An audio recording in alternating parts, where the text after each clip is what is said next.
for those who were not here, when was it? Tuesday, when I was here already on Tuesday. I am a professional moderator. That's why Giorgio keeps calling me all the time. No, I am a diplomat. The real job why I'm being paid is to be a diplomat.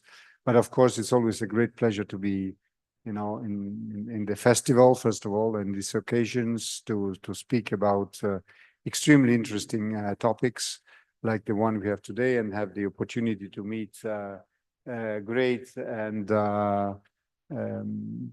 very particular people dealing with the topics, and have a discussion with them, and hopefully also with you. So today what we will be talking about is basically what is called cultural diplomacy. The full title is Force and Weaknesses. Force because, of course, this is the theme of the festival. Weaknesses because maybe it's less evident why even in cultural diplomacy and soft power, which is cultural diplomacy is part of, you can talk also about weaknesses. But we will go through this with our panelists today. Of course, I will skip very quickly all the thanks to the festival, to the center, to the Center for American Studies. But my real thanks goes to the panelists, because they accepted to come, and I think they represent a very good examples of different sides, different shapes of what is cultural diplomacy. And I'm sure by what they will be saying, you will understand what I mean. So I very quickly, going from my right, Clement Hervé, Embassy of France, Public Affairs officer, but of course he's also Deputy Director of the Institut Français. Maybe he will explain how this works in the system. Then we have Luisa Pufu, Embassy of Romania. She is Head of Public Diplomacy, and of course she is the one in charge of so many activities in the Embassy of Romania here. So this is, let's say, the local diplomatic side. Very well, two different countries that you will see from how they approach their cultural diplomacy. Then I continue on my left. I have Silvia Foschi. Thank you very much. She's an architect, but she's responsible for the cultural activities of Intesa Sanpaolo. I don't know if you really get what it means in terms of activities and in terms of interest and things that they can decide to do or not to do. For us, it's always, possibility to work with foundations or banks. It's always a possibility to do things. And fortunately, they are very active. She will tell us many, and she'll illustrate many of the activities. Then so this is the private part of what we talk today. And then we go back again to the, let's say, public, but also to a friend, because Gabriele Annis is a colleague, is a dear colleague since a long time. But he he's in a special position now. He's not in the ministry like me in the Farnesina, but he's not too far from here. He's in the municipality of Rome. He's working for the municipality of Rome and dealing with, of course, with the international relations, institutional relations. He has a lot to do, of course, like, Roma Capitale, you know what it means in terms of activities with the outside world. And I think he will explain to us what it means, cultural diplomacy, when it is seen, in a big city like Rome. So we have all these different aspects, and I'm sure I will certainly learn a lot. Hopefully you too. And then we will start with a general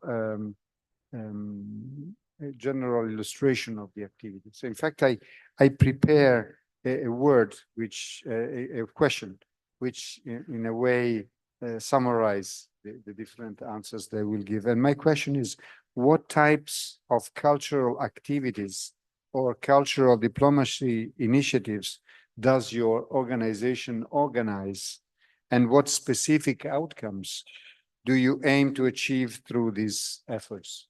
I will give 10 minutes each, not more, and then we will start from there. I would just suggest to go from right to left, and I will start with Clement Hervé. Thank you very much. Now, the mic is yours.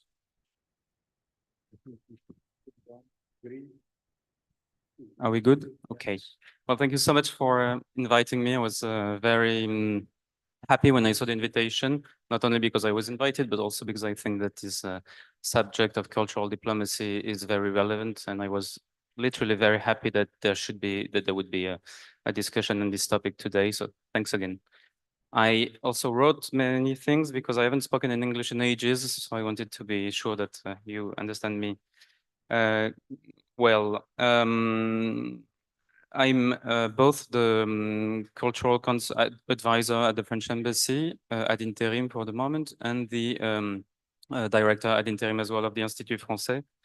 The Institut Français and the French Embassy and the cultural service of the French Embassy merged actually 15 years ago. This is the case in most countries where we have Institut Français and the cultural service. And this is very interesting in the way that we think of our cultural diplomacy, because this fusion means that the ambassador's cultural advisor is also the head of the French cultural network in Italy. And this is important because generally the head of the cultural service is a diplomat, and a diplomat is ordinarily quite close to his ambassador, and this helps us a lot in the deployment of our political strategy. And I think for me, the way I see it is it brings us a lot of efficiency, actually. I wanted to speak to you about what we do, how we do it, and to whom we do it. And I will start by explaining a little bit how we are organized as Institut Français and Cultural Service of France in Italy. So l'Institut Français, we are a team of 135 people. We have our headquarters in Rome at Palazzo Farnese. I think maybe some of you have already been there. We are very, very lucky to be there. And we have also cultural centers in Italy, in Milano, in Firenze, in Napoli, and Palermo. These cultural centers, they have a library, they have a theater, they have a large offer of French classes. But in Rome, however, being in an embassy, we do not have this opportunity. But I think we have even more because being at Palazzo Farnese gives us obviously the capacity to organize events in a place that attracts a lot of persons, and it's very, very interesting to use for public events. So what do we do? The guidelines of our missions are defined by the French Ministry of Foreign Affairs. And our French Ministry of Foreign Affairs does these guidelines in dialogue with the French Ministries of Culture, of Education, University Research, Sports. Basically, our two main priorities, and I'm very basic when I say that, are first, strengthening France's influence in the fields of culture, education, and linguistics. We work at ensuring the presence of French culture and ideas in Italy. And obviously, we also work at the diffusion of the French language, especially in the education system. And secondly, one of our priorities is to develop France's attractivity for students, for professionals, for scientists, and artists, and obviously investors. So how do we do it? For many years, the vision that we had of the French cultural services was that they were very good assets for the diffusion of French culture. We would bring a show that worked in Paris, in Bordeaux, and Lyon. We would bring it in Italy and do it like this. This strategy has a bit changed, and in my point of view, in a better way, because now we do diffusion, but we also use it as a means of cooperation. We do not bring a show like this. We create a new show with Italian counterparts. This logic is very, very clear if you read the articles of the Criminal Treaty, which is the friendship treaty that we signed with Italy 2 years ago, in the fields of youth and culture. It's very clear. I will give you maybe to make you understand the way we we think this through 3 examples of what we do. The first one regards the artistic field. So we have a very strong tradition of exchanges, obviously, between France and Italy in this field. Many Italian institutions, many Italian festivals bring French artists and companies in Italy. For example, I don't know if you've been to any Roma Europa these days, but they have a large selection of French companies. But we also work in Italy, not only in Rome. Obviously, we work with a lot of festivals like, I don't know, Gender Bender in Bologna, Bolzano Danza, Spoleto, Sant'Arcangelo, etc. And last year, a concrete example, for the first time, we organized at Palazzo Farnese una festa della musica il 20, on 21st of June, that we built with Spring Attitude. I don't know if you know this festival of electronic music in Rome. And we created a partnership with Spring Attitude to organize this event. And it was the starting point also of a cooperation to train 10 young women who are DJs that we will send then to Lyon with a French partner in Lyon. And they will also be able to work with Spring Attitude here in Rome. Second example, I will talk about the cinema industry. As you all know, the French and Italian cinema industries are very connected, and that has been the case for a very long time. I was talking about diffusion earlier. We have an festival that we call Rendezvous that we held every year at Nanni Moretti's Nuovo Zaccher. This is the diffusion, but we also wanted to bring some more cooperation to help the producers, to help the French and Italian co-productions.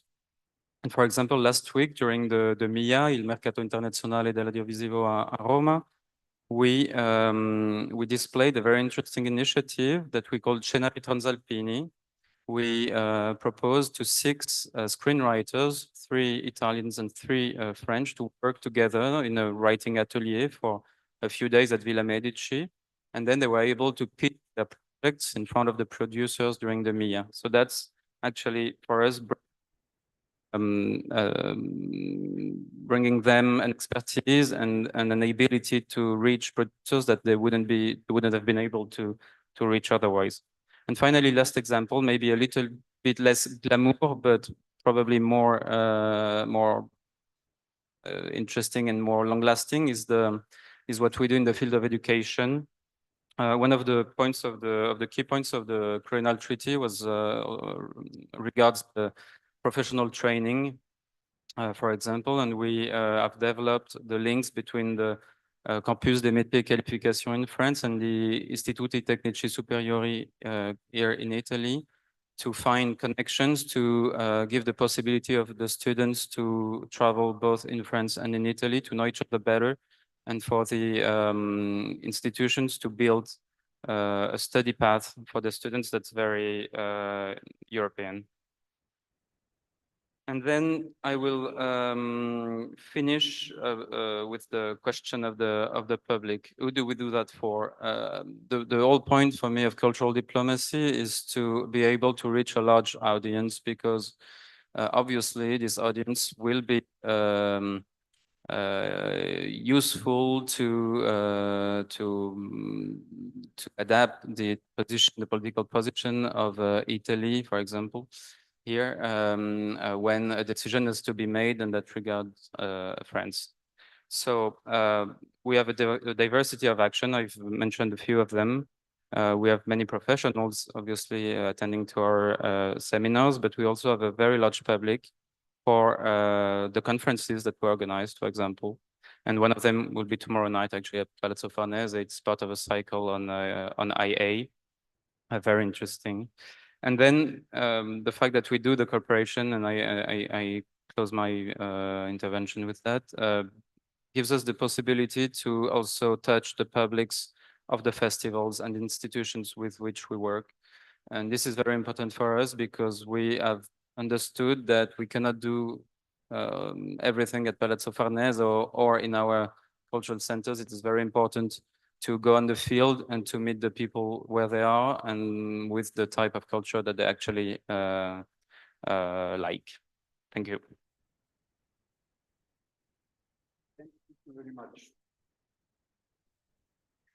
Thank you very much, Clemente Hervé. I was very busy taking notes and ideas on what you've been saying, and thank you for being so really condensed, because I know that you have so many activities. At the same time, you already mentioned how differentiated you are also in the places you can use, because you have cultural centers in whole Italy, and then you have here not only the embassy, the institute, but also Villa Medici, as you mentioned. So I think these instruments can be extremely important. We'll get back to that maybe later on. Now, I would like to leave space and mic to Luisa Pufu, sorry, from I always see the Z in Luisa. You know, we have the S, as you know. So now it's open. So everybody actually calls me in Italy Luisa, which in fact is Luisa. you see, The pronunciation is exactly like for you like write it in a Luisa. different way, but it's So, written in the same way. yeah, So it thank doesn't you. bother me, but however. Thank you, Luisa. And now we will hear from you about your activities, the activities of the Embassy of Romania. You also have a long tradition of cultural relationship with us in Rome and in Italy. So I think it will be interesting. Of course, and strong cultural ties as well. So thank you again for the introduction. I would like to thank the audience and also to the Diplomacy Festival for having me as a representative of the Romanian Embassy. It is truly, I would say, a recognition of the hard work that we have been doing in the past 2-3 years. I'm very happy to join the discussion today in such a great company, having here the diplomatic counselor of the Mayor of Rome with us. In the past years, actually, the embassy has joined several your initiatives, such as Notte dei Musei, Musei in Musica. So we opened up our doors and invited the public to visit our headquarters. And only last year, Campidoglio hosted us with a concert for Romanian musicists that exhibited themselves at Protomoteca in the occasion of the Musei in Musica. Then again, I'm happy to share the stage with Clément from the French Embassy. We have a long tradition in participating at the Franco Film Festival in Rome. And this year, we were very happy to gain the Publix Award with our movie. And last but not least, I'm happy to share the stage with a representative of Intesa San Paolo, Mrs. Foschi, because Intesa San Paolo has been a partner for us. Besides the fact that we are aware, besides your presence, in fact, as a group on the Romanian market, we are very much aware of your cultural initiatives. And I want to thank on this occasion for also supporting our own cultural initiatives. So from my long introduction, you can easily see that at the embassy, even though we are not as big as the French embassy, but however, we benefit of the support of the Accademia di Romania, which is basically the Cultural Institute of Romania in Rome. And we have a second one in Venice, the Cultural Institute of Romania in Venice. We benefit, of course, of their support, but we also have our very own initiatives. So we're organizing exhibitions, concerts. We also have our own film festival that usually is organized in July. What is our goals? I would say that as each embassy, our goal is to promote Romanian culture abroad. But since we find ourselves in Italy, since we are lucky to find ourselves in Italy, this goal goes beyond taking into consideration the historic, cultural, and linguistic ties that we share with Italy. And one of our flagship events has been the presentation last year of the archaeological exhibition under the title Dacia, so Dacia, the last frontier of the Roman world. It was exhibited as at the National Museum in Rome. I saw that there's a headquarters here very close to Centro Studi Americani, but this time our exhibition is presented at Terme di Diocleziano, very close to the location, very close to Termini Station. For those of you who are not aware of Dacia, with the term Dacia, Dacia is a historic region lying 2,000 years ago on the present territory of Romania. Also 2,000 years ago, this historic region was conquered by the Roman Empire, which makes the Romanian think, and not just think, it is a fact, that Dacians and Romans are our ancestors. So basically what we did, we gathered 1,000 artifacts from over 40 museums from Romania, the Republic of Moldova, and Italy. We put them together in this big archaeological exhibition, and we illustrated the life of the people back then, before, during, and after the conquest, after the Roman conquest. It was really a huge success, and we are proud of it. More than 60,000 people visited the exhibition during 5 months, so it was open to the public for 5 months. And we also received great reviews on behalf of the critics. What did we achieve with this exhibition? We told our common story, Romania and Italy, to both Italians and to foreign people, to tourists that were visiting the museum. We delivered a nice exhibition to our huge Romanian community that is living in Rome, in Italy, and beyond. But we also managed to partner with Italian institutions, meaning that we involve them. And for example, in the opening of the exhibition, the Minister of Culture, the Italian Minister of Culture was present. I think that highlighting this way the relevance of our initiative. Last but not least important, I would say maybe the most important for us in this geopolitical atmosphere, it was that we embarked one of our closest and strategic partners, the Republic of Moldova. So those 1,000 artifacts included also artifacts from the museums in Moldova. An aspiring candidate to the EU. And in this way, we managed to empower them, and we help them have a voice in Italy. So we basically help them have a voice to a country that maybe is not that very well known in Italy.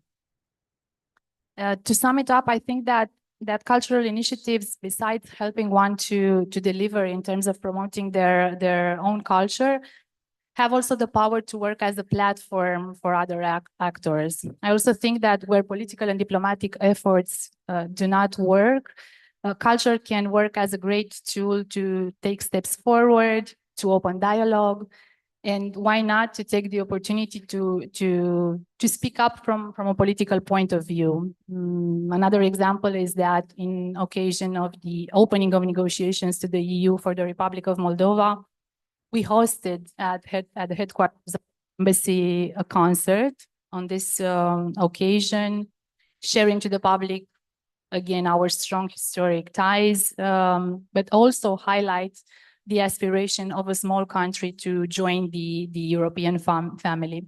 Now, very shortly on the downsides and the limits of public and cultural diplomacy. Often, people that I met in Italy or abroad are approaching me with phrases like, "You have such a beautiful country, rich in culture, with beautiful landscapes and vibrant cities. Why don't you do more in promoting the country? I had no idea that Romania was so awesome before doing my Erasmus program there." So my answer is, and the same goes with the Romanian community abroad that thinks that the Romanian government does not showcase enough cultural heritage. My answer is no matter how hard we try, the efforts of the Romanian government, in fact, cannot compensate in the fierce competition with Italian or with French culture or gastronomy. But what we can do is to keep up the good work and promoting our assets, and think about that today we find ourselves in a context where tourism becomes a concern and also a nuisance. So Romania brings now on the table destinations off the beaten track, where you do not expect to visit Fontana di Trevi or Mona Lisa, but there is a big chance to have a surprise. Our cities are less crowded than Barcelona or Paris. We offer a safe environment to the tourists. Our cuisine is intriguing. I wouldn't say great because it depends on each of your options. We have competitive prices, and we have the most important, we have more than 10 air connections daily from Rome to Bucharest and to other big cities in Romania. So I invite you to take a dive into the cultural richness of Romania. Thank you. Message well received, I would say, and well justified.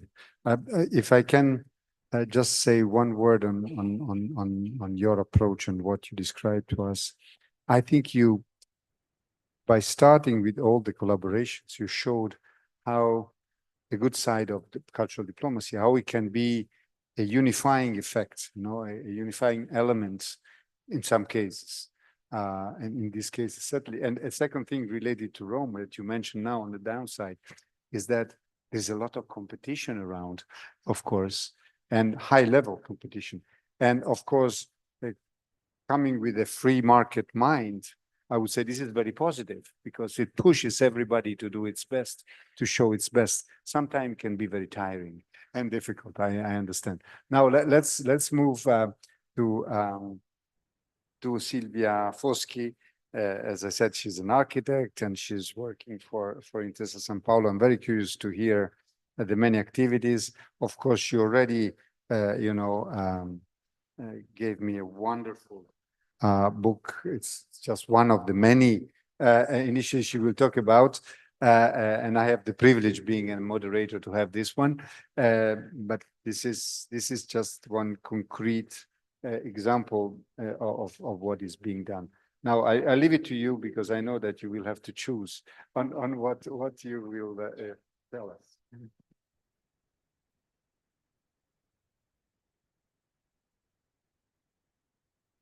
So thank you all for being here. Thank you for giving me the floor.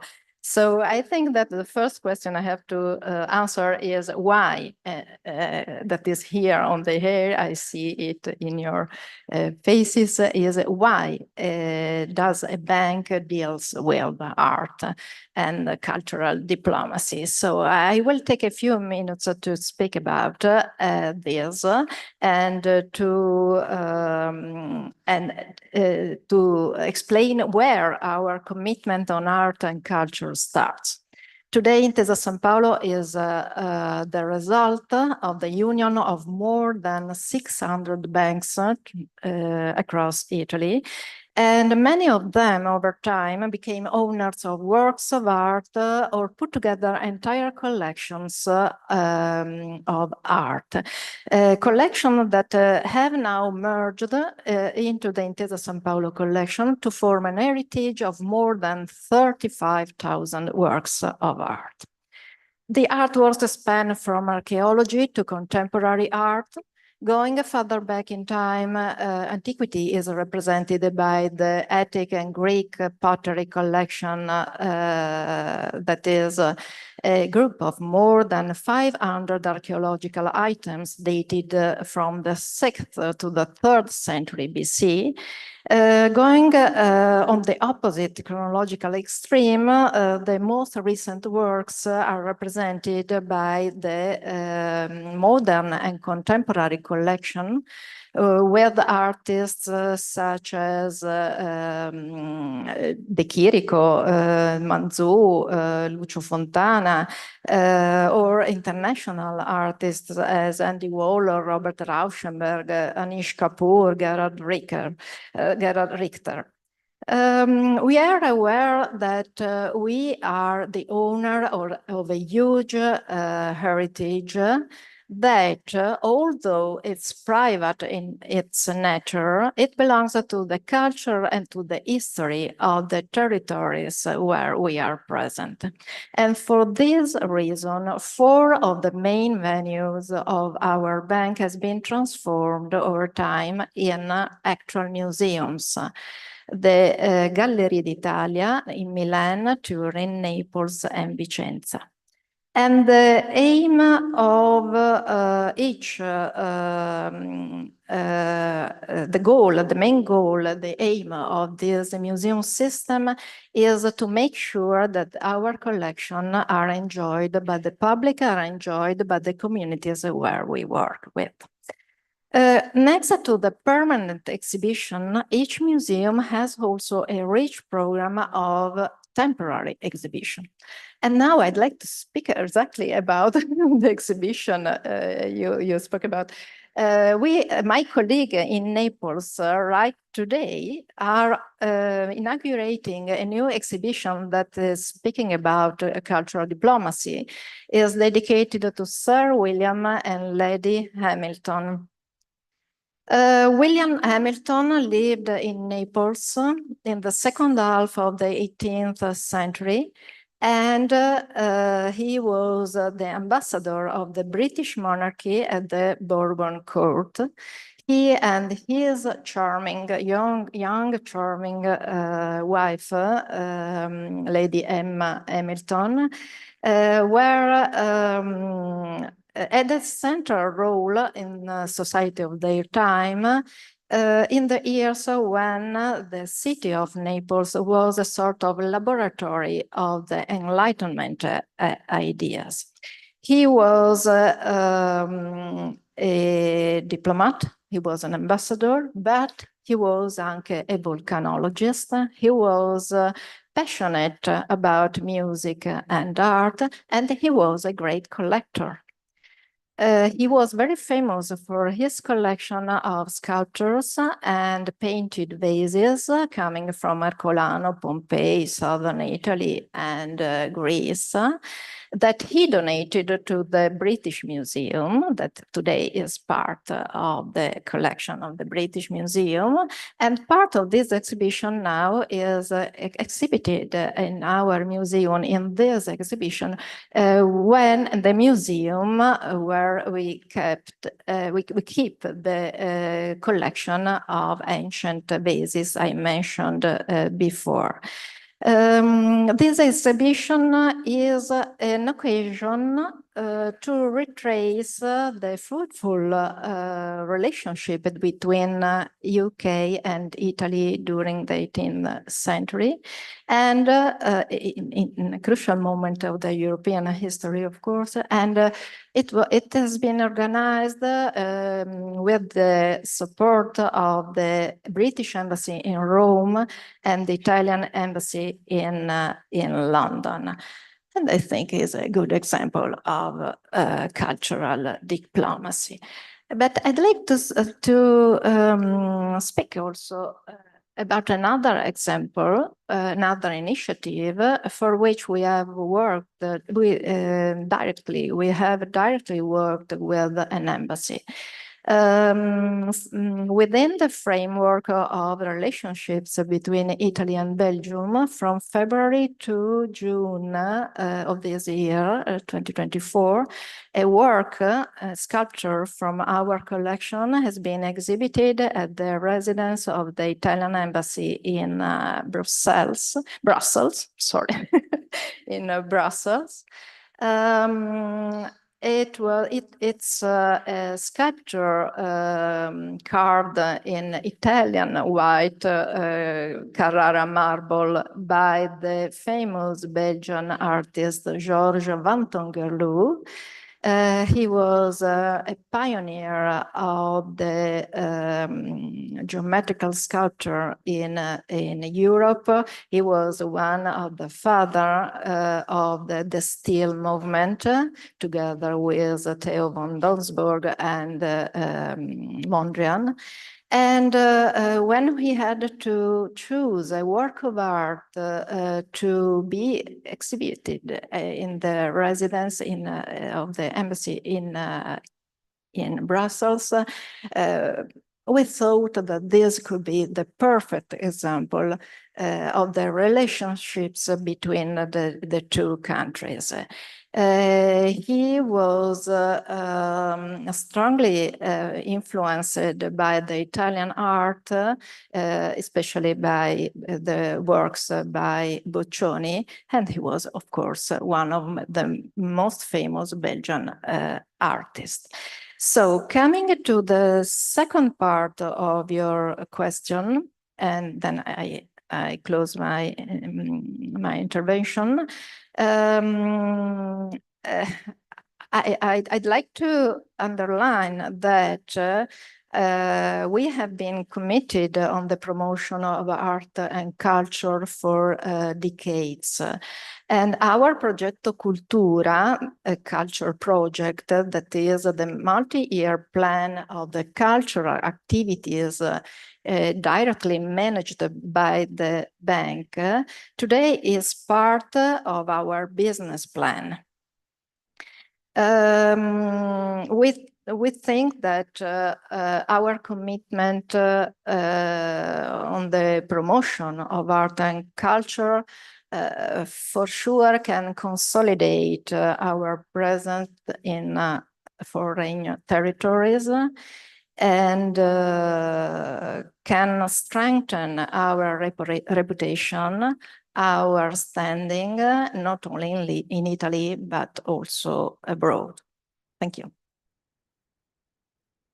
Thank you. Thank you very much. You were very good in summarizing, and I know there is a lot more that you have been doing, but I think the two examples you already gave are a great example in terms of cultural diplomacy. Again, you mentioned that for the Hamilton, the Sir William Hamilton exhibition, there were this collaboration with you, of course, were the one why all this happened. You have all the pieces, but it was the embassy here, the British embassy here, and our embassy in London. So we put together already, I think, and the same happened for the Belgian sculpture, because I think our ambassador in Brussels, he was a very lucky one in this case, to be in the center of such an initiative. I must tell you, to be honest, that if you still think that we have ambassadors like Sir William Hamilton, you know, having big collections, maybe the love for culture, you can find some. Yes, you can. But for the rest, I'm afraid that this is not the case. But still, we are very much privileged. And I think Gabriele has now the occasion to explain to us why we are privileged. What he does is a wonderful job. And by the way, I have to tell you that soon he will do a different job, like it is always in our career. He is already designated ambassador to Mozambique in Maputo. So a complete different place, but very exciting work. He knows how to do the ambassador. He has experience.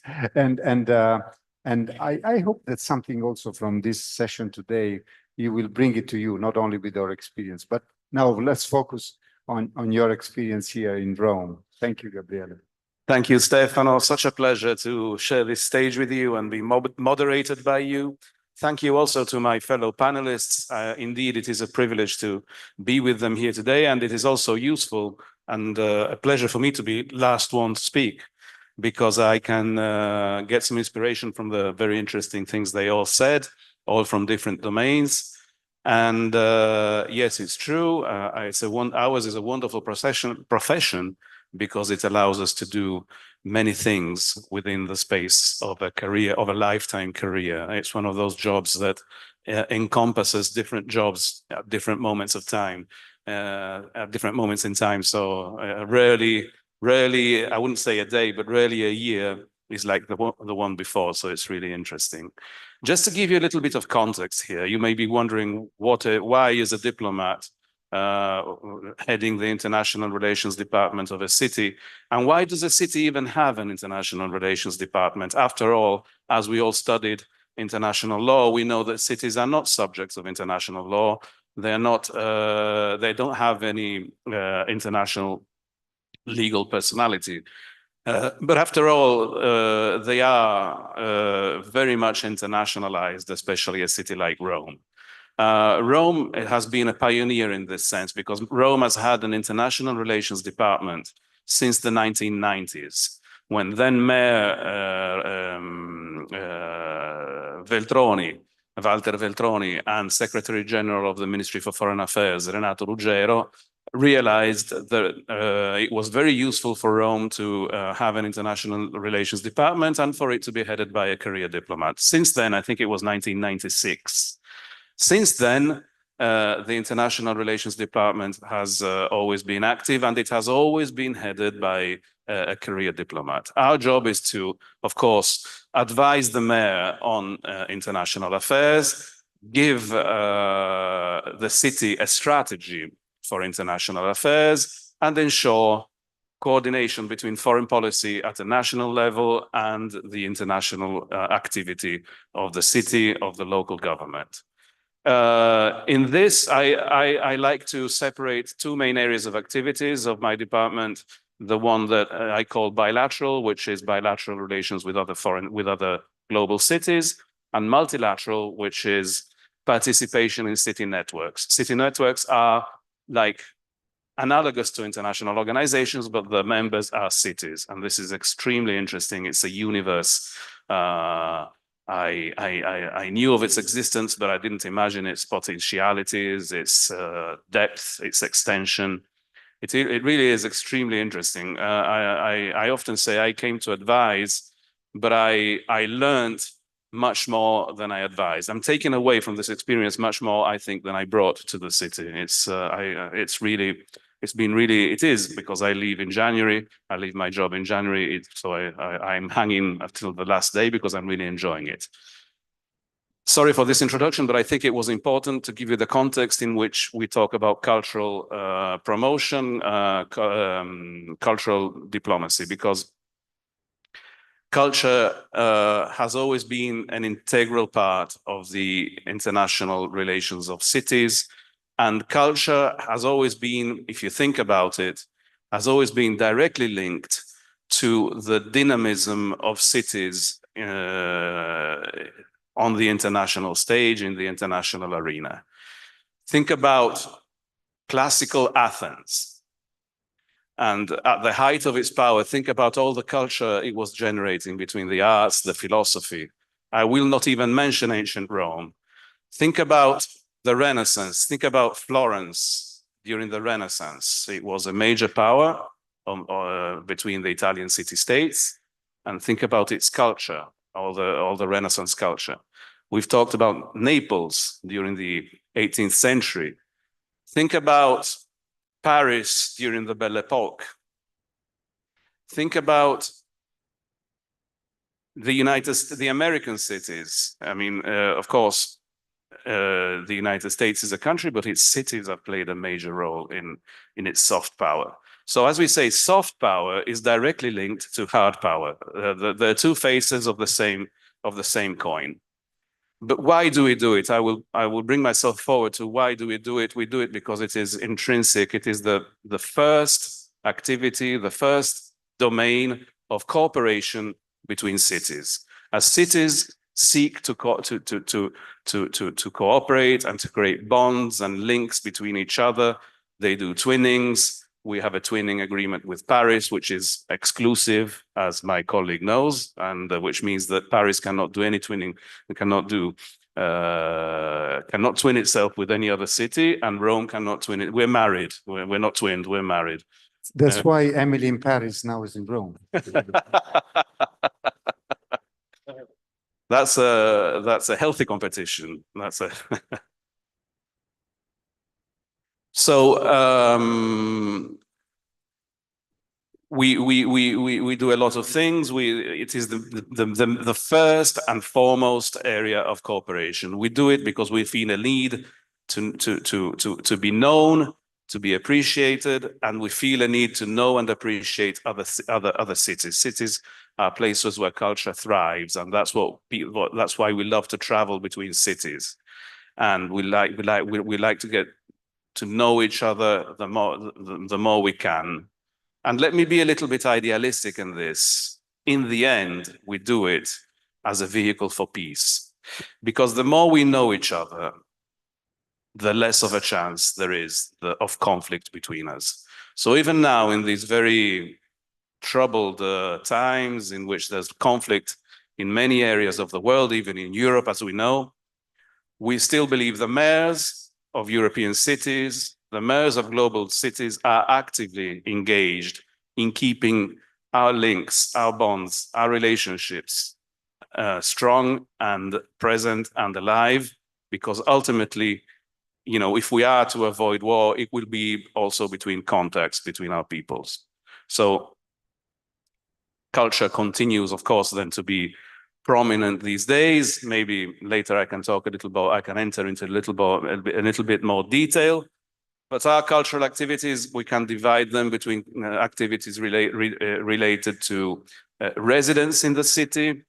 For example, aimed at fostering and helping the creative economy in the city, and then helping these actors of the creative economy thrive and promote themselves abroad. Also, activities aimed at local communities in Rome. As we know, Rome is a multi-ethnic city, is a multicultural city. We have communities in Rome from all over the world. So my colleague from the Romanian embassy, Luisa, she talked about what we do with the Romanian community here. We do this with many communities based in Rome. We help them contribute, we enrich the cultural tissue of the city. And then, of course, we have the activities aimed at the foreign audiences, at the foreign actors, and that is when we send exhibitions abroad. That is when we send artists abroad. We have a program whereby we send opera singers abroad. The Teatro dell'Opera di Roma last year went to Japan and did some major presentations, major shows that were extremely successful. How do we do it? We have many tools. We do it spontaneously, but we like to do it within frameworks. So since I took office, we have been establishing ties with other global cities by signing MOUs, which are not twinning agreements, the other kinds of agreements. So we're still married to Paris, but we sign agreements of cooperation between us and other global cities in which culture always plays an important part of the agreement. Of course, we have sustainability, we have inclusion, we have innovation, we have reduction of emissions, all of that. But culture is always there. So, for example, we by these agreements, we agree to cooperate by sending exhibitions to the other cities or receiving exhibitions from other cities, because cultural cooperation, cultural diplomacy, I believe, always has to be a two-way street. As Clément said, the approach in which French public diplomacy, French cultural diplomacy, is aimed at creating links and creating relationships between French and Italian cultural operators. I very much agree with that. We send our culture abroad, but we receive the culture of our partners here. We also do cultural diplomacy. We do it within the city networks in which we are part of. And by that I mean that when we are in the same conference, for example, within a city network that is called UCLG, which has culture as one of its areas of activities, of course, there's one thing that cities do very well, which is exchange best practices. We tell each other what we are doing and how we are doing it, and then that's how we can get very good ideas from each other and inspire each other and buzz off each other very effectively. So this is basically, in a nutshell, why we think it's important, why we do it. And again, I would resume it to one word. I would resume it to peace. in the end, at the bottom line. Now, weakness, I don't know if I would talk about weakness. I think I would talk more about challenges. Again, Luisa mentioned it. Over-tourism is a challenge. Over-tourism is something that is putting a huge strain on major cities, on cities that have such a huge cultural heritage. Rome is one of them. And European mayors are very much aware of this. And it is a challenge. It is also a legal challenge. Because when you talk about private property, when you talk about what someone should do with his own apartment, or when you talk about limiting the access of people to certain public areas, that poses huge legal problems. The mayor of Rome, Roberto Gualtieri, believes that this could be dealt with at the European level, at the supranational level, where we could work together to find some common ground and create some common rules. Many European mayors agree with him, so that's something that we are going to be working on within the coming years. This is one of the dossiers I will leave to the colleague who comes after me. Another challenge is the great events, the events that we host.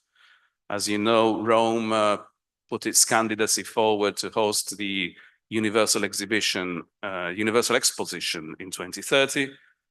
We weren't chosen, we weren't elected, Riyadh was elected.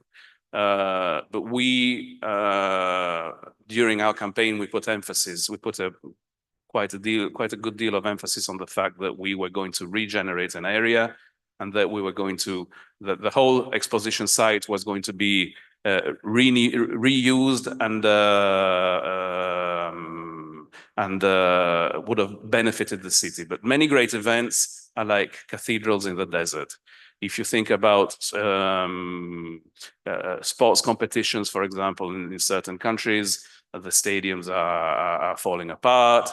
You build something huge, and then it just is used for that event, and that, for example, and then it falls into decay, and that is something that experiences that we do not want to repeat anymore. So I've just given you a little bit of food for thought, and then I can give you maybe some examples of what we did more in detail, or just basically answer your questions if you have any. Thank you.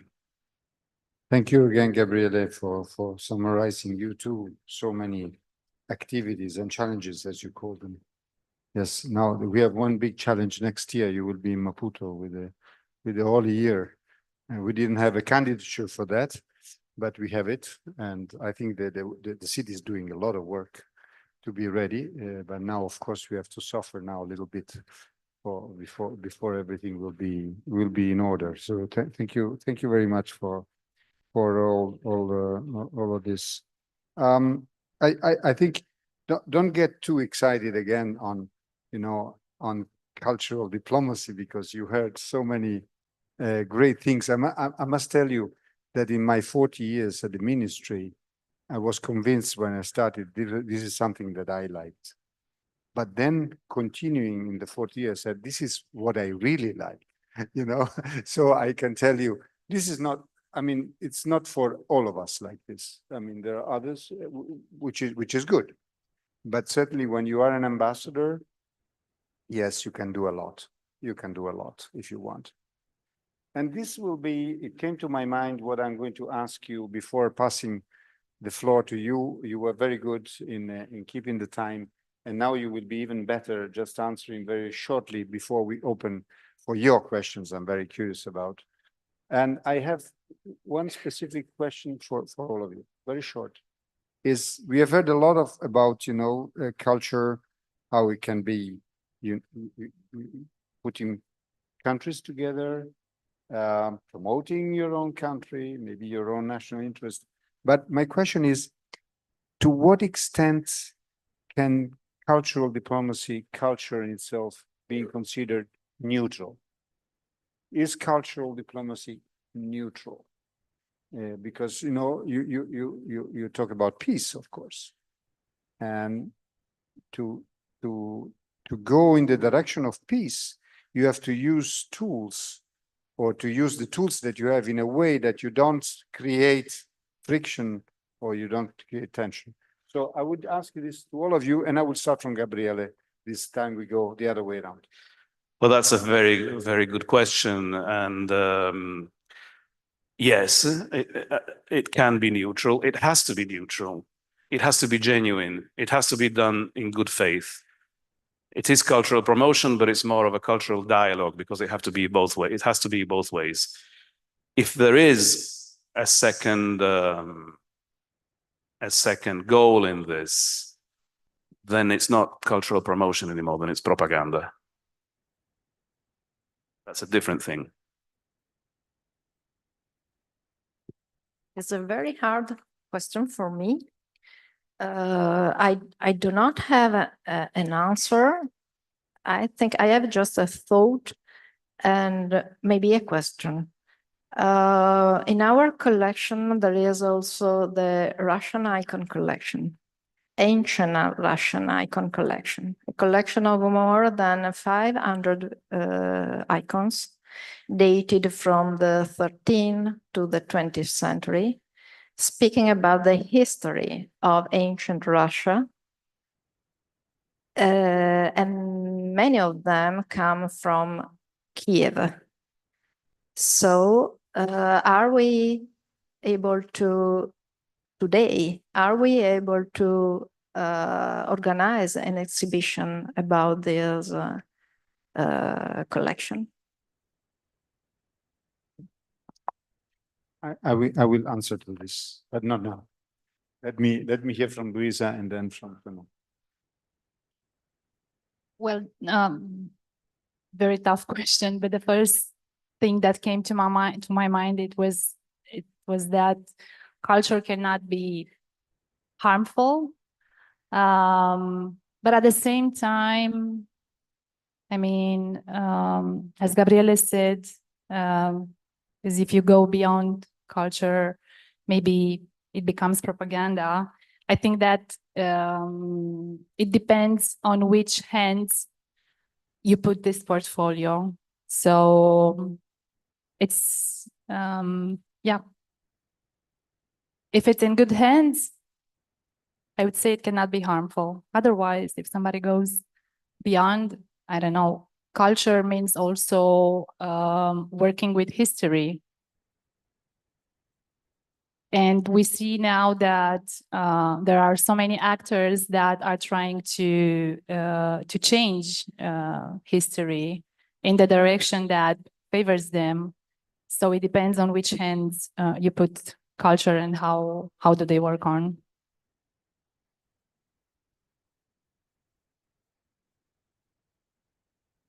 I was very eager to hear what you were about to say because I was myself thinking about this. My first reaction when you said, can it be neutral, was no, it cannot be neutral. In se stesso, no, culture is not neutral. It cannot be, and it cannot be apolitical because for me, the politics is the way we see the world and the way we want to shape it, and culture is what we use to shape the world, in my point of view, and in this context, for me, it cannot be neutral. It has great values, and that's the way I think we need. That's why we need culture in our world and in the way we build our future.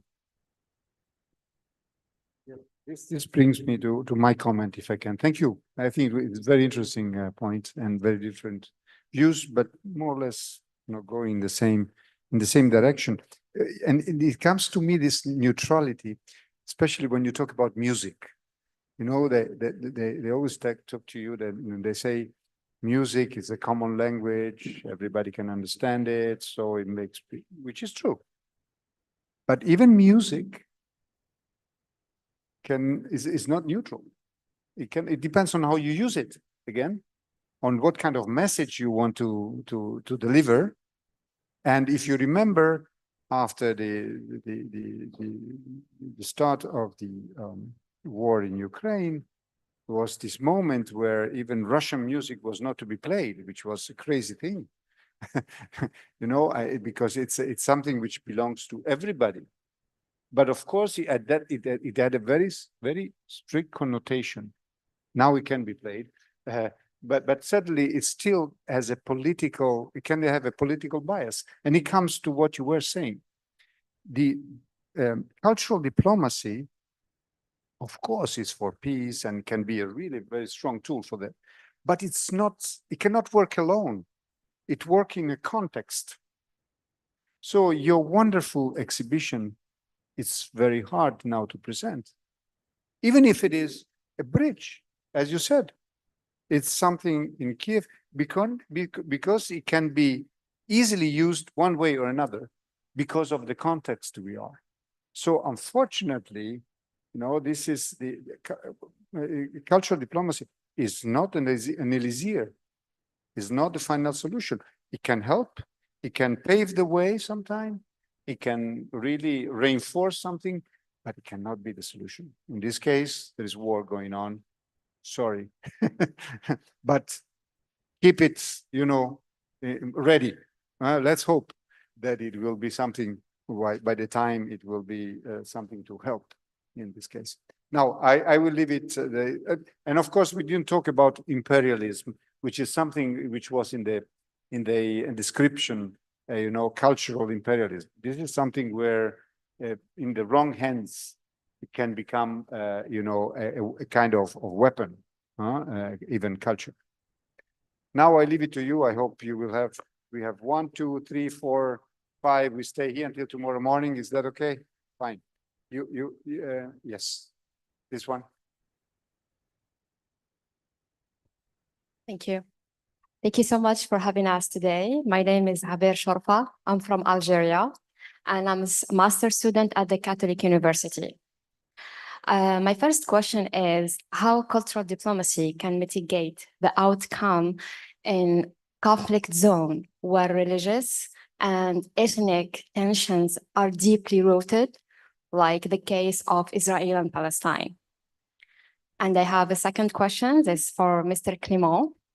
So in Algeria, we have a lot of cultural center, of course, as you might know, and in recent years, and they are highly active, especially that when Algeria decided to switch to English as a first foreign language. And it's the same situation in different African countries. Right away, we noticed that France increased the number of scholarships for French speaking in France and in Canada. My question is, how can the language affect the French cultural diplomacy in Africa? Thank you.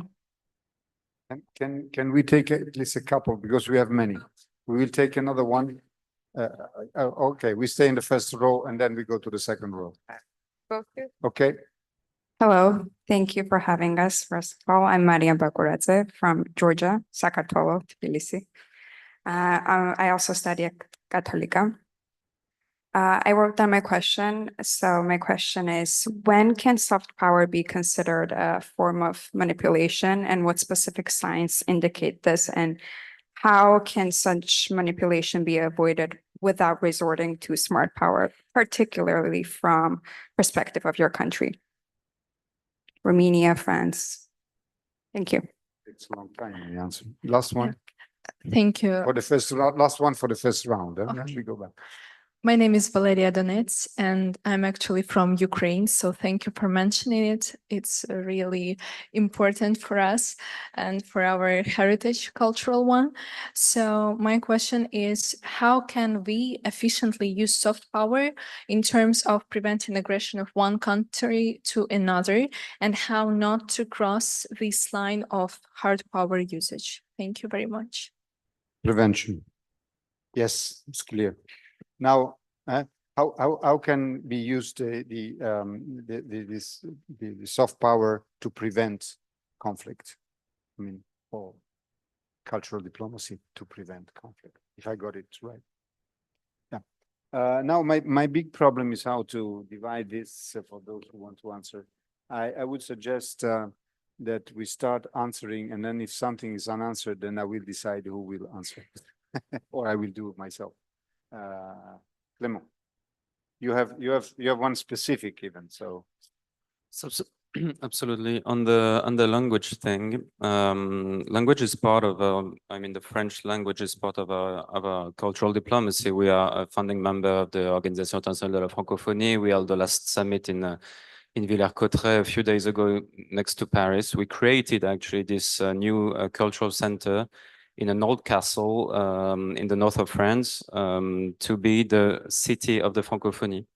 It is something we deeply believe in. It is very important for us. And this is very linked to two things. The first thing is that when you share a language, you share much more than that, obviously.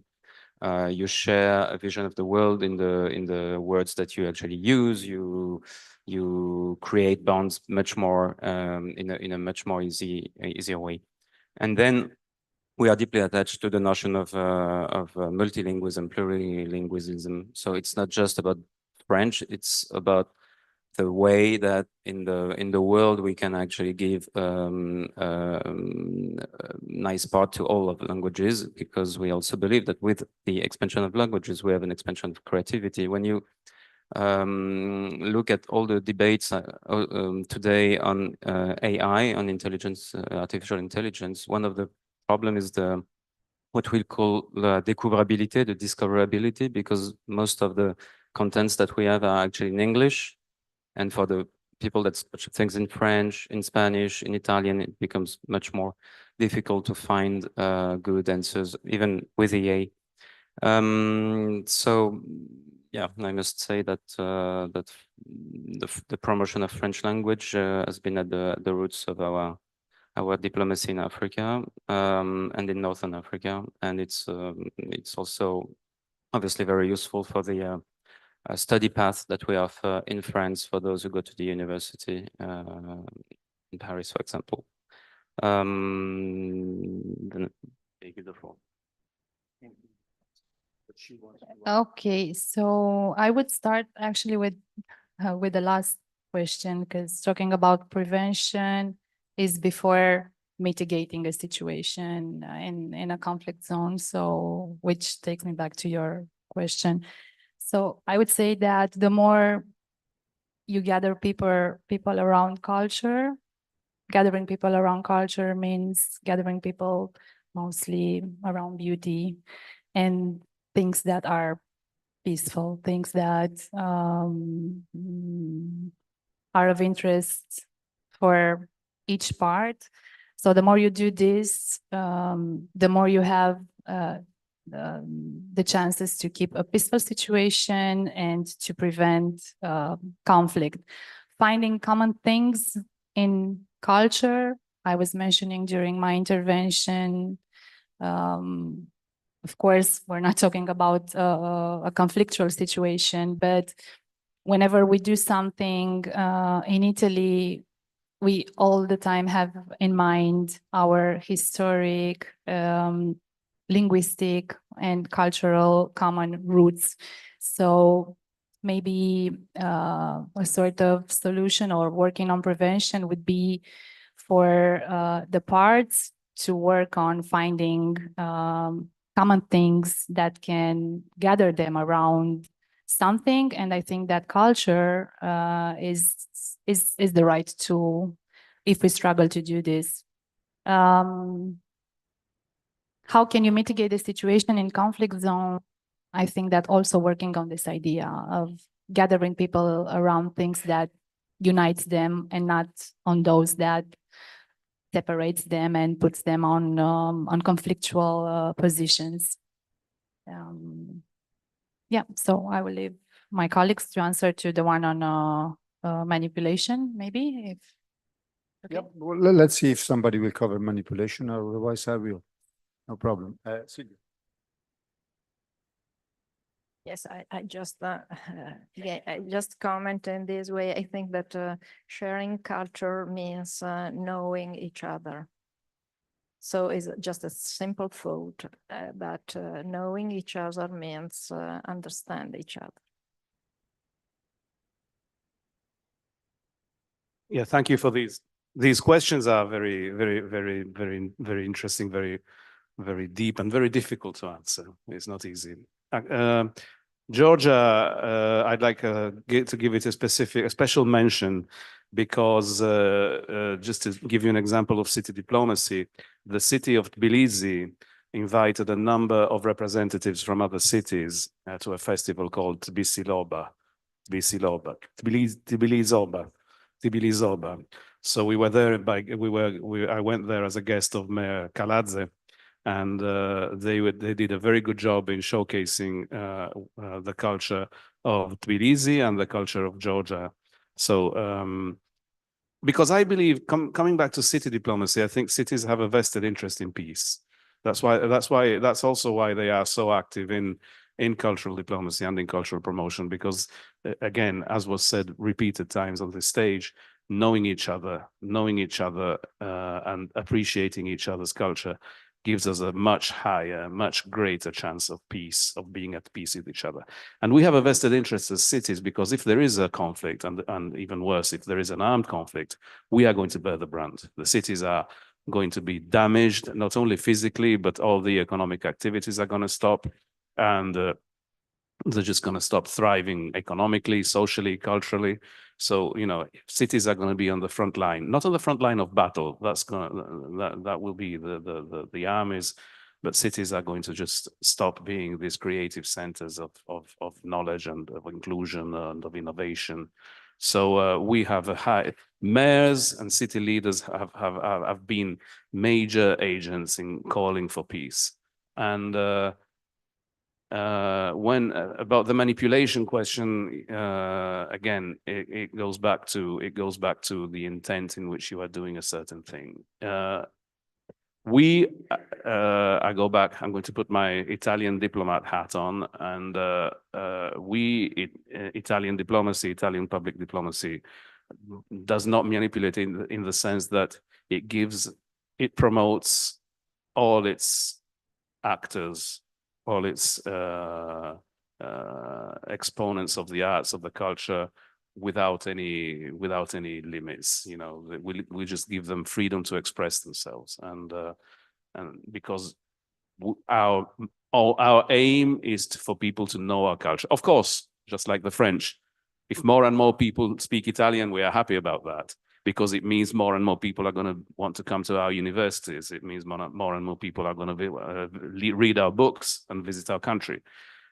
But that is not manipulation. That is a legitimate and healthy competition between countries that involves the economic sphere and companies and businesses and universities, etc., etc.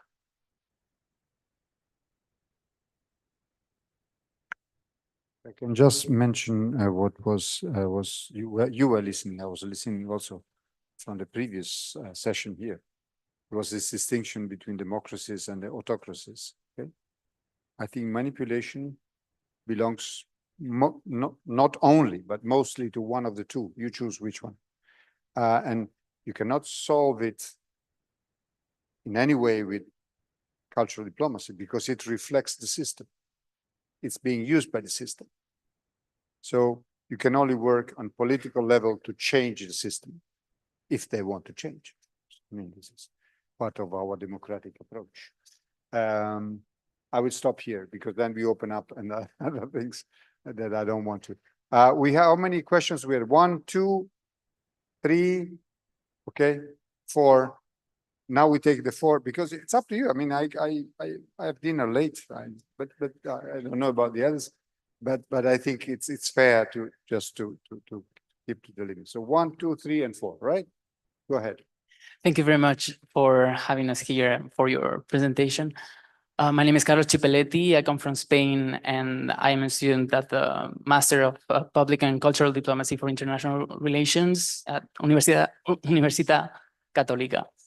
As a Fulbright alumni and Fulbright committee evaluator member, since we are here, I'm very interested not only in the promotion of the arts as a mechanism for entertainment, but also to know each one of you, how do you manage certain critical areas of society through art, and give dialogue and conversation through different art forms. Can be from music, for example, such in a center like this, that is linked to American studies, such as jazz, which is, for example, a traditional Afro-American traditional art form, but also relating those topics to diaspora and decolonization. Thank you very much. Hello, thank you for having us. My name is Lina. I'm from Egypt, but I've been living here in Italy since I was 2. So my question is, considering the fact that Middle Eastern countries are growing and are becoming more powerful, how do you deal with those countries, Romania, Italy, and France? How do you deal with this powerful region?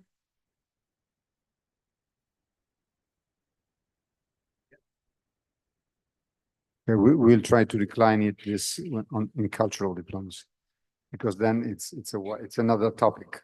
Okay, good. I guess. Yes.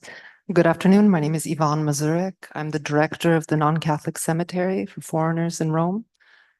We represent about 60 different countries and 50 different religious denominations. So we are very much a center of potential cultural diplomacy. First, excuse me, as a museologist, I wanted to speak to the colleague at Intesa San Paolo. So one very successful way of narrating difficult heritage and complex heritage are strategies that are practiced in city museums in difficult countries. So in particular, I would point to the Museum of Krakow in Poland. Poland, of course, being a very polarized country. The urban politics are very different from the rural politics, a bit like in the United States. Also, the Museum of Barcelona, MUBA, the Museum of the History of the City of Barcelona, it being a Catalan capital in Spain. And so these are museums that practice narrating very messy stories. So I have a very messy history. I have a Confederate captain buried in our cemetery. I have a freeborn Black woman who practiced obstetrics, and she is vis-a-vis this 19th century American figure, and they coexist. We very much practice a sense of conservation that is the polar opposite of counterculture.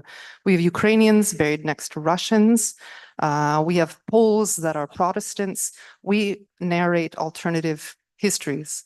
But I find it difficult today as a director who would like to push forward a cultural programming to simply indicate that of the 6,000 stories of which I'm a custodian, how do you communicate a sense of polyphony? So the multilingualism, in which I'm sure a Russian traveler from the 19th century would have a very different story from a Polish traveler from a country that didn't exist at the time. How do we communicate the complexity of a multi-ethnic Ukraine today? We live in a world that I feel is very much separated by linguistic barriers. So what kind of narrative strategies can we encourage, bring together in an arena that can hold a very uncomfortable dialogue? And how can we make partnerships with our partners who exist across the boundaries? Because I would hope to continue collaborating with Russian curators. I hope to continue working with uncomfortable actors. And how do we maintain solidarity? But how do we also refrain from claiming that we have an answer? We don't. So the image that I'm working with is that of simply mapping constellations. How can we create cultural spaces that can hold different narratives together? Because we don't have solutions.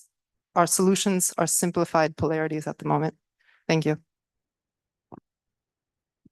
Thank you.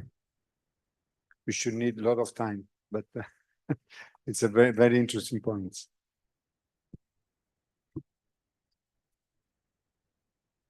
Hello, I'm Aisha, a student in the University of Rome, Tor Vergata. My question is very short. So my question is, what factors lead to the soft power failures, how can cultural diplomacy be adapted to be more flexible and effective in a changing international environment and avoid such failures in the future? Thank you.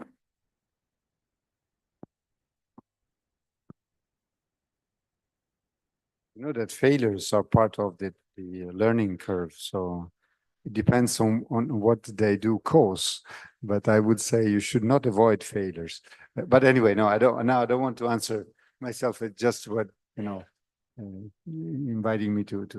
We start from Gabriele. We go the other way around. Again, the same rule.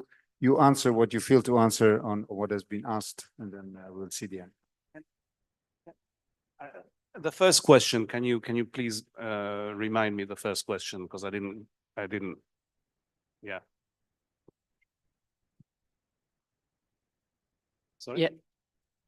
Yes. Yeah. So I was particularly interested on what mechanisms do you use not only for the promotion of art as a tool for entertainment, but also as a mechanism for dialogue in critical areas of society, not only with art that probably has been created in the past, but also with living artists, specifically with diaspora, or how do you link your country to those topics? Yeah, I speak for the city of Rome, but I think there is an underlying theme in all the comments that were made and in the questions that were asked, and it is the fact that in the end, people, artists and writers and musicians and intellectuals in general, I would say 90% of them are the ones that keep those ties, those ties existing, even when all else is not existing anymore. Those are the people that keep talking. So when we talk about people-to-people diplomacy, when we talk about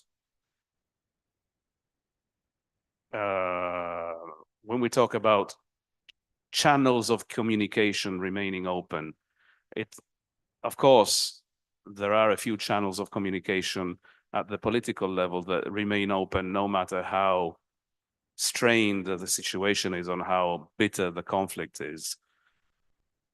But there is a different level of communication between people, especially between people that are active in the field of culture, cultural operators. They continue talking. And I think our job is to foster this. And I think our job is to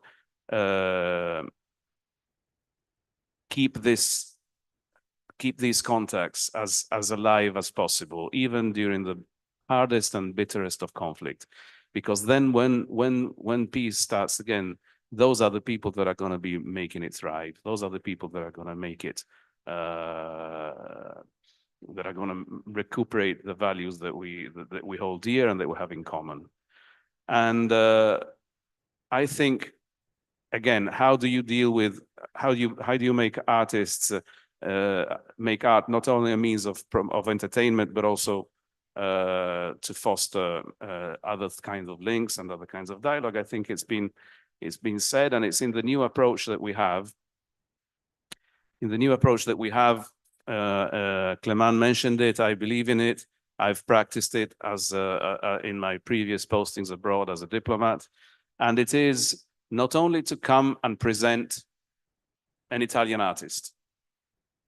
I have, for example, jazz musicians, jazz groups.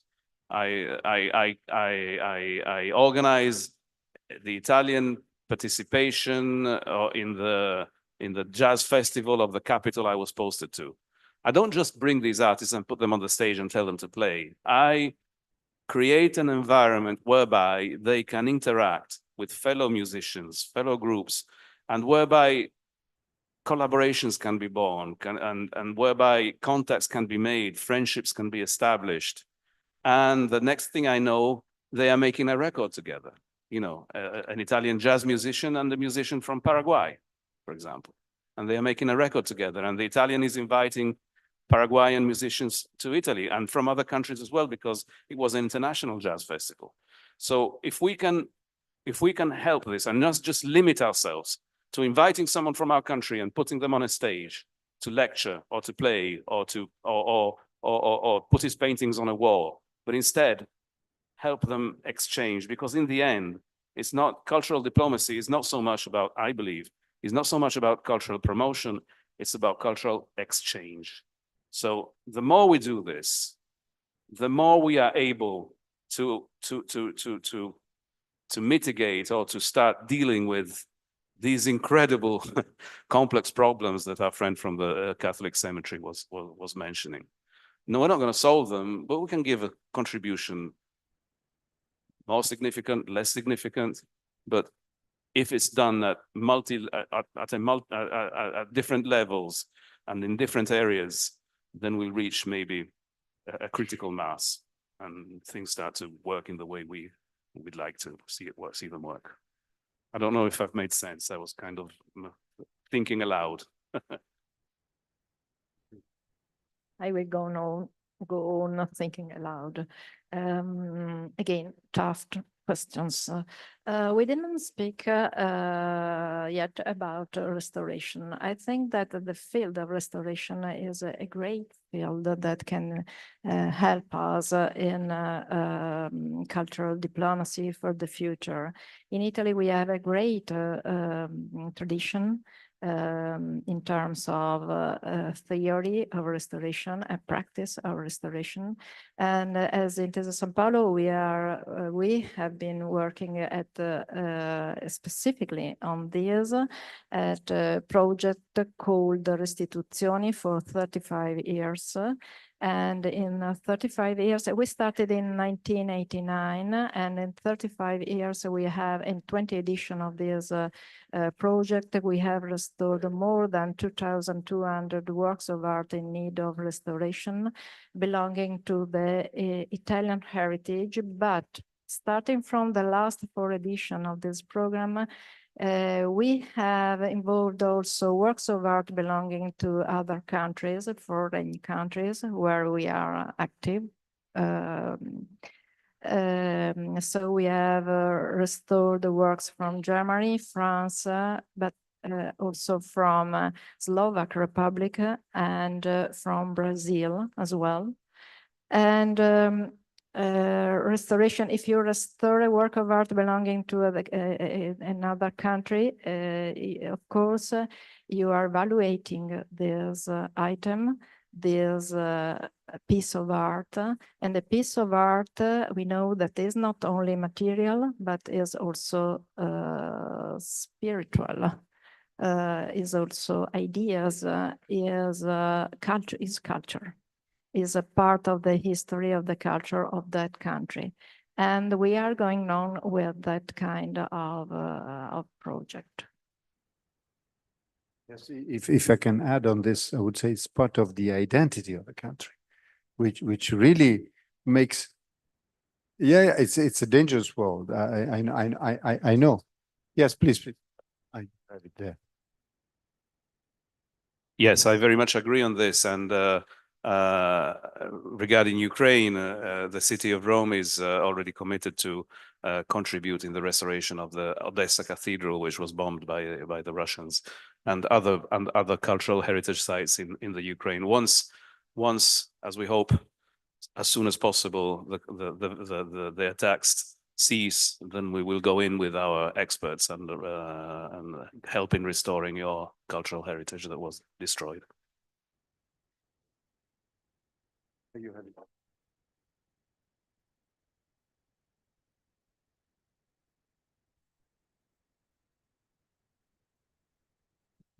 Yeah. So if I may, I will take the more political question, the one with how do we deal with an emerging list with the countries in the Middle East. Also because we recently had the Romanian Ministry of Foreign Affairs in Egypt, in fact, with which we have long-standing bilateral relationship, but also strong cooperation at multilateral level.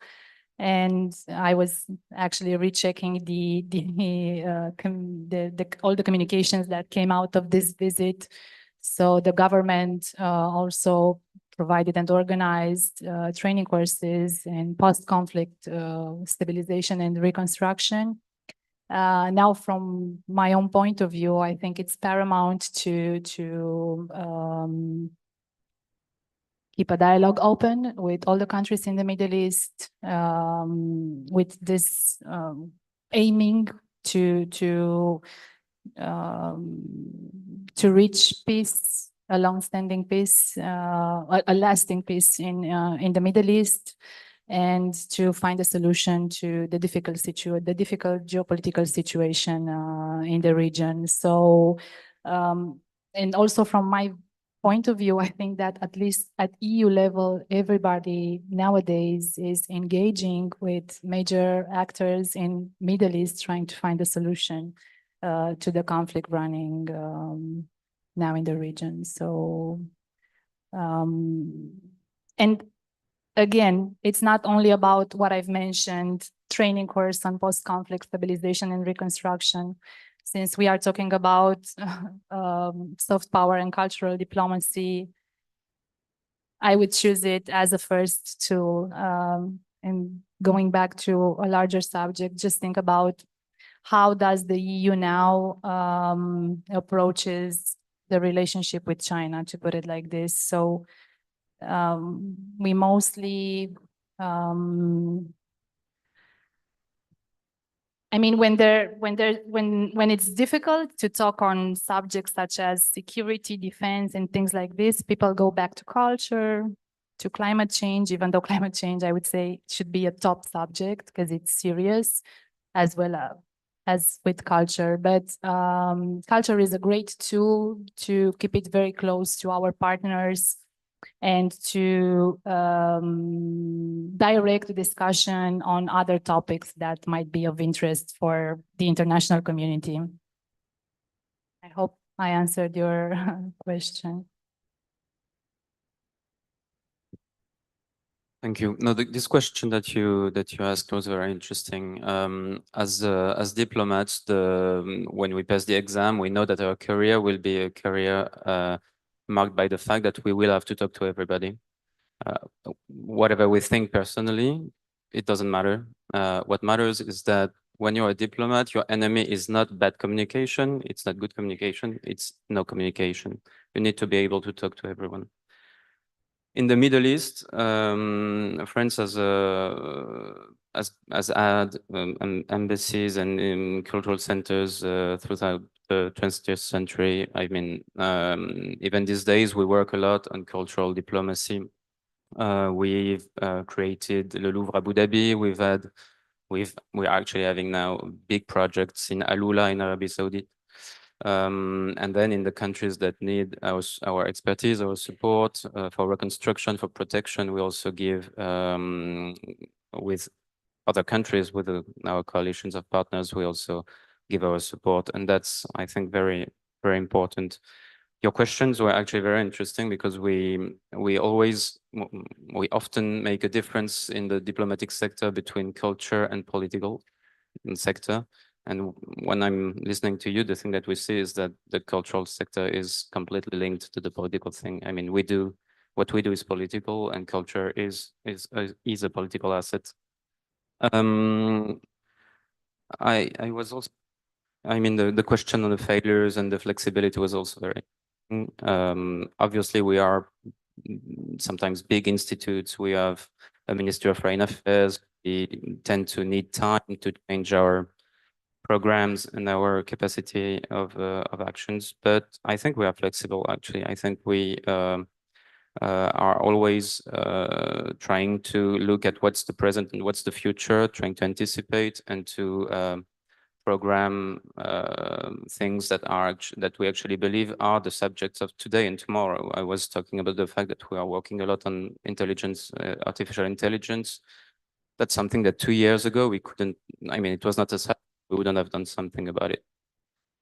And then, yeah, the failures. I mean, we do miss the target sometimes. also have a very good program, and for some reason nobody comes, and we've missed our audience, we've missed our communication. This is a risk that we try to fight every day. And then you also have the risk of I mean the fact that most people don't actually know what diplomats are, what they do, and that's also the case in cultural diplomacy. Of 2 decades ago, Ferrero launched an advertisement that was called the Soirées de l'Ambassadeur, the evenings at the embassy, and it was a buffet with people eating Ferrero Rocher. And this is even today, this is how people see us, and that's what they think we do. So the answer is just keep going on the field, keep doing cooperation programs on the field, and this is also how you dialogue through art and through culture in all its forms. And I just wanted to quote Pirandello. Pirandello wrote in Sei ricerca d'autore che pensiamo, no, we think we understand each other, but we never understand each other. And I think this has baffled me a bit. I think our job is to try to fight this fatality, because I think we can. Thank you. This is a very nice way to close our session. And sorry if we didn't answer completely all your questions, but you were very, very, very, very wide and interesting. So I want to, if everything went well, of course, this is due to our wonderful panelists. Thank you very much, all of you. Thank you for being so patient. We are 15 minutes late, but I think it was worthwhile. Thank you very much and all the best.